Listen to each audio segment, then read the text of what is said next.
ಎಲ್ರಿಗೂ ನಮಸ್ಕಾರ. ಇವತ್ತು ಸಿ.ವಿ. ರಾಮನ್ ಅವರು ಬರೆದಿರುವ ದ ಎಲಿಕ್ಸಿರ್ ಆಫ್ ಲೈಫ್ ಅನ್ನೋ ಲೆಸನ್ದು ಸಮ್ಮರಿ ನೋಡೋಣ. ಈ ಪಾಠದಲ್ಲಿ ಸಿ.ವಿ. ರಾಮನ್ ಅವರು ನೀರಿನ ಮಹತ್ವದ ಬಗ್ಗೆ ನಮಗೆ ತಿಳಿಸ್ಕೊಟ್ಟಿದ್ದಾರೆ.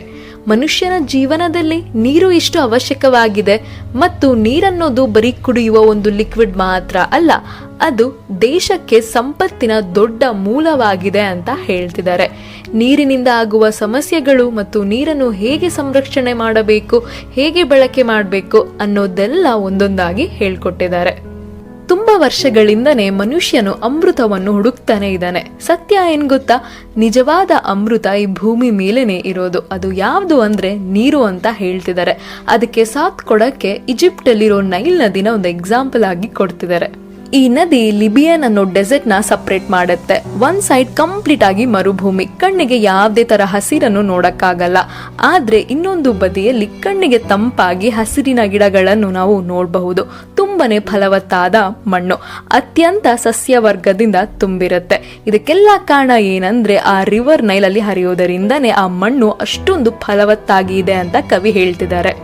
ಇಂತಹ ಮ್ಯಾಜಿಕ್ ಕೂಡಿರುವ ನೀರನ್ನು ನಾವು ತುಂಬಾನೇ ವೇಸ್ಟ್ ಮಾಡ್ತಾ ಇದ್ದೀವಿ. ಮಹತ್ವವನ್ನು ಅರ್ಥ ಮಾಡ್ಕೊಳ್ದಂಗೆ ನೀರಿಗೆ ತುಂಬಾನೇ ಅನ್ಯಾಯ ಮಾಡ್ತಾ ಇದ್ದೀವಿ.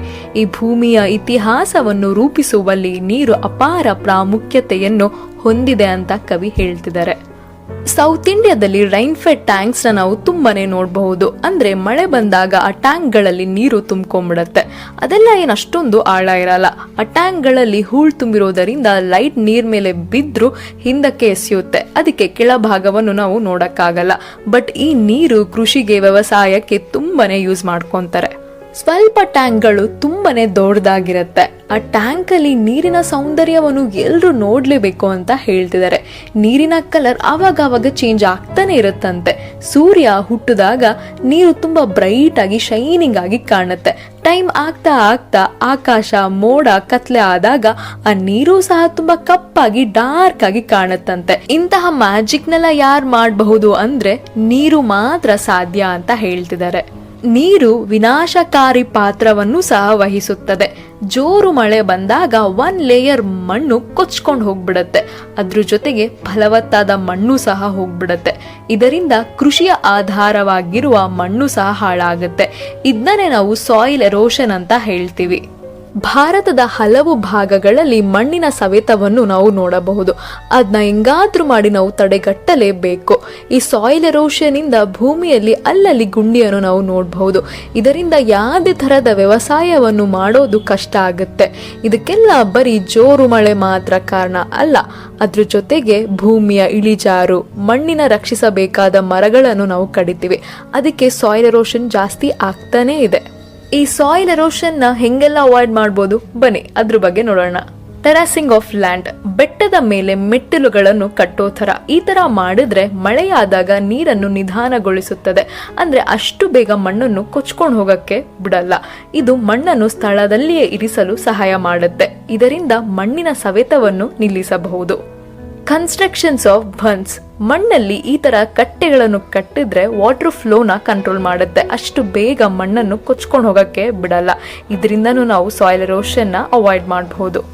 ಕಾಂಟರ್ ಫಾರ್ಮಿಂಗ್, ಮೆಟ್ಲನ್ನು ಈ ತರ ಸ್ಟೆಪ್ ಬೈ ಸ್ಟೆಪ್ ಆಗಿ ಭೂಮಿಯಲ್ಲಿ ಕಟ್ಟಿದ್ರೆ ಮಳೆ ಬಂದಾಗ ನೀರು ಜಾಸ್ತಿ ಮಣ್ಣನ್ನು ಕೊಚ್ಕೊಂಡು ಹೋಗಲ್ಲ. ಅದ್ರ ಜೊತೆಗೆ ಮಣ್ಣಲ್ಲಿ ಸಣ್ಣ ಗಿಡಗಳು ಮತ್ತು ಹುಲ್ಲನ್ನು ಜಾಸ್ತಿ ತೆಗಿಯಕ್ಕೆ ಹೋಗ್ಬಾರ್ದು. ಯಾಕಂದ್ರೆ ಅದೂನು ಮಣ್ಣನ್ನು ರಕ್ಷಣೆ ಮಾಡುತ್ತೆ. ನೀರು ಎಲ್ಲ ಜೀವಿಗಳಿಗೆ ಆಧಾರವಾಗಿದೆ. ಮನುಷ್ಯ, ಪ್ರಾಣಿ, ಪಕ್ಷಿ, ಸಸ್ಯ ಎಲ್ಲ ದೇಹದಲ್ಲೂ ಹೆಚ್ಚಿನ ಪ್ರಮಾಣದಲ್ಲಿರೋದು ಯಾವುದು ಅಂದ್ರೆ ನೀರು. ಎಲ್ಲ ಕೆಲಸ ಕಾರ್ಯಗಳಿಗೆ ನೀರು ಬೇಕೇ ಬೇಕು. ಅಂತಹ ನೀರನ್ನು ನಾವು ಉಳಿಸಲೇಬೇಕು. ನೀರಿನ ಮುಖ್ಯ ಮೂಲ ಯಾವುದು ಅಂದ್ರೆ ಮಳೆ ನೀರು ಮತ್ತೆ ಹಿಮಪಾತ. ಭಾರತೀಯ ರೈತರು ಮಳೆನೆ ನಂಬ್ಕೊಂಡಿರೋದು. ಮಳೆ ನೀರೇನಾದ್ರೂ ಕಡಿಮೆ ಆದ್ರೆ ನಮ್ಗೆಲ್ಲ ಊಟ ಸಿಗಲ್ಲ. ಸಾಯಿಲ್ ಎರೋಷನ್ ನ ಹೆಂಗಾದ್ರೂ ಮಾಡಿ ತಡೆಗಟ್ಟಲೇಬೇಕು. ಇದರಿಂದ ತುಂಬಾನೇ ವ್ಯವಸಾಯ ಅಫೆಕ್ಟ್ ಆಗ್ತಾ ಇದೆ. ಭಾರತದ ಬೆನ್ನೆಲುಬು ಆದ ಕೃಷಿಯನ್ನು ಕಾಪಾಡಲು ನಮ್ಮ ಕರ್ತವ್ಯ. ಅದಕ್ಕೆ ಸಾಯಿಲ್ ಎರೋಷನ್ ನ ಹೆಂಗಾದ್ರೂ ಮಾಡಿ ತಡೆಗಟ್ಟಬೇಕು. ಅದು ಹೆಂಗ್ ಮಾಡಬಹುದು ಅಂದ್ರೆ ಅಫಾರೆಸ್ಟೇಷನ್, ಮರ ಗಿಡಗಳನ್ನು ನೆಡುವುದು, ಬೆಟ್ಟ ಗುಡ್ಡಗಳನ್ನು ಸ್ಥಾಪಿಸೋದು, ಮತ್ತೆ ಮುಖ್ಯವಾದದ್ದು ಮರಗಳನ್ನು ಕಡಿಯಬಾರದು. ನಮ್ಮ ಕೈಯಲ್ಲಿ ಎಷ್ಟಾಗುತ್ತೋ ಅಷ್ಟು ಮರ ಗಿಡಗಳನ್ನು ಇಡಬೇಕು. ಇದೆಲ್ಲ ಮಾಡಿದ್ರೆ ಏನಾಗುತ್ತಂದ್ರೆ ಜೋರು ಮಳೆ ಬಂದಾಗ ಮಳೆ ನೀರನ್ನು ಆ ಮರ ಗಿಡಗಳು ಹೀರ್ಕೊಳ್ಳುತ್ತೆ. ಹನಿ ಹನಿಯಾಗಿ ನೀರು ಭೂಮಿ ಮೇಲೆ ಬೀಳುತ್ತೆ. ಇದರಿಂದ ಮಣ್ಣಿನ ಸವೆತ ಸಹನು ಕಡಿಮೆ ಆಗುತ್ತೆ. ಮಣ್ಣಿನ ಸವೆತ ಕಡಿಮೆ ಆದ್ರೇನೆ ಸಾಕು, ಮಣ್ಣು ತುಂಬಾನೇ ಫಲವತ್ತಾಗಿ ಇರುತ್ತೆ. ನೀರಿಗೆ ತುಂಬಾನೇ ಅವತಾರಗಳು ಇದೆ. ನೀರನ್ನು ನಾವು ಟ್ರಾನ್ಸ್ಪೋರ್ಟ್ ಆಗಿ ಯೂಸ್ ಮಾಡ್ತೀವಿ. ಶಿಪ್ಸ್, ಬೋಟ್ಸ್ ಅಲ್ಲಿ ಒಂದ್ ಜಾಗದಿಂದ ಇನ್ನೊಂದು ಜಾಗಕ್ಕೆ ಹೋಗ್ತೀವಿ. ಅದ್ರ ಜೊತೆಗೆ ಹೈಡ್ರೋ ಎಲೆಕ್ಟ್ರಿಕ್ ಪವರ್ ಅಂದ್ರೆ ನೀರಿನಿಂದ ಕರೆಂಟ್ ತೆಗೆಯುವ ಪ್ರಾಜೆಕ್ಟ್ನು ಸಹ ನಾವು ಮಾಡ್ತಾ ಇದೀವಿ. ಸೊ ನೀರಿಗೆ ತುಂಬಾನೇ ಮುಖಗಳಿದೆ, ನೀರು ಎಲ್ಲಾ ಕಡೆನೂ ಇದೆ ಅಂತ ಹೇಳ್ತಿದ್ದಾರೆ. ನೀರು ಬರೀ ಒಂದು ಲಿಕ್ವಿಡ್ ಮಾತ್ರ ಅಲ್ಲ, ಈ ಪ್ರಕೃತಿಯಲ್ಲಿ ಹಲವಾರು ಮ್ಯಾಜಿಕ್ಗಳಲ್ಲಿ ಒಂದಾಗಿರೋದು ನೀರು. ಆ ನೀರ್ನ ಯಾವುದೇ ಕಾರಣಕ್ಕೂ ನಾವು ವೇಸ್ಟ್ ಮಾಡಬಾರ್ದು. ಆ ನೀರ್ನ ನಾವು ರಕ್ಷಣೆ ಮಾಡಬೇಕು. ನೀರನ್ನೋದು ಬರೀ ನಮಗ್ ಮಾತ್ರ ಸೇರಿದಲ್ಲ, ಈ ಜಗತ್ತಲ್ಲಿರೋ ಎಲ್ಲ ಜೀವಿಗಳಿಗೂ ಸೇರಿರೋದು. ಅದನ್ನ ನಾವು ರಕ್ಷಣೆ ಮಾಡಬೇಕು. ಯಾವುದೇ ಕಾರಣಕ್ಕೂ ಅನ್ಯಾಯವಾಗಿ ವೇಸ್ಟ್ ಮಾಡಬಾರ್ದು.